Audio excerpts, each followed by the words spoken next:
नमस्कार दोस्तों, Danish short hand classes में आपका हार्दिक स्वागत है। डिक्टेशन नंबर 18, गति 80 शब्द प्रति मिनट और शब्द होंगे 400। डिक्टेशन शुरू होगी 5 सेकंड बाद। स्टार्ट। सभापति महोदय, मैं रक्षा मंत्रालय की मांगों का समर्थन करने के लिए खड़ा हुआ हूँ। वर्तमान घटनाओं से पता चलता है कि संसार का हर देश अपनी सुरक्षा के बारे में चिंतित है और उसके लिए हर प्रयत्न कर रहा है। इस दृष्टि से अन्य देशों की तरह हमारे देश में भी रक्षा मंत्रालय का महत्व है। मुझे इस बात की खुशी है कि जहां अन्य मंत्रालयों की उनके पिछले साल के काम के बारे में काफी आलोचना हुई है, वहां इस मंत्रालय की कम आलोचना हुई है। इससे पता चलता है कि इस मंत्रालय ने पिछले साल अच्छा काम किया है। मोटे तौर पर किसी भी देश की सुरक्षा नीति का लक्ष्य यह होता है कि दूसरे देशों, खास तौर से पड़ोसी देशों के साथ मित्रता के संबंध स्थापित हों और हम एक दूसरे के मामलों में हस्तक्षेप न करें।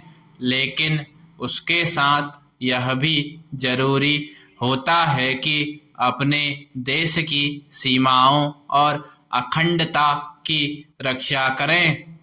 इसलिए हमारे देश का यह कर्तव्य हो जाता है कि हम अपने पड़ोसियों के कार्यों पर पूरी नजर रखें, क्योंकि आज तक हमारे देश पर जो संकट आए वे हमारे पड़ोसियों से आए हैं।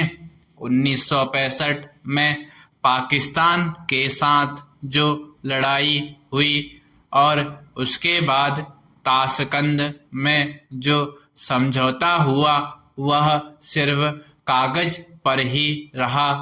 पाकिस्तान ने उस पर कोई अमल नहीं किया।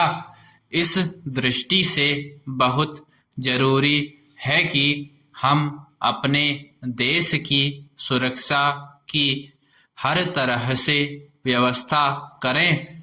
हमारा उद्देश्य दूसरों पर आक्रमण करना नहीं है, लेकिन यदि हम पर कोई आक्रमण करे तो हम में इतनी शक्ति अवश्य होनी चाहिए कि हम उसका डटकर सामना कर सकें।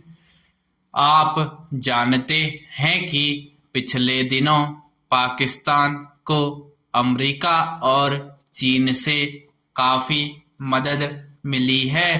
रक्षा मंत्रालय की रिपोर्ट में भी कहा गया है कि पिछले साल अमेरिका ने पाकिस्तान को 1500 करोड़ रुपए की फौजी सहायता दी है। आज जहां हम फौजी सामान के लिए अपने कारखानों की मदद से अपनी शक्ति बढ़ाने का प्रयत्न कर रहे हैं, वहां पाकिस्तान संसार के देशों से फौजी सामान खरीद रहा है। अपनी नीति के कारण वह सब देशों से लाभ उठा रहा है। मेरा सुझाव है कि हमको भी अपनी शक्ति बढ़ाने के लिए संसार के अन्य देशों से अधिक फौजी सामान खरीदना चाहिए। आज तिब्बत की सीमा पर चीन की 1.5 लाख फौज खड़ी है। धन्यवाद।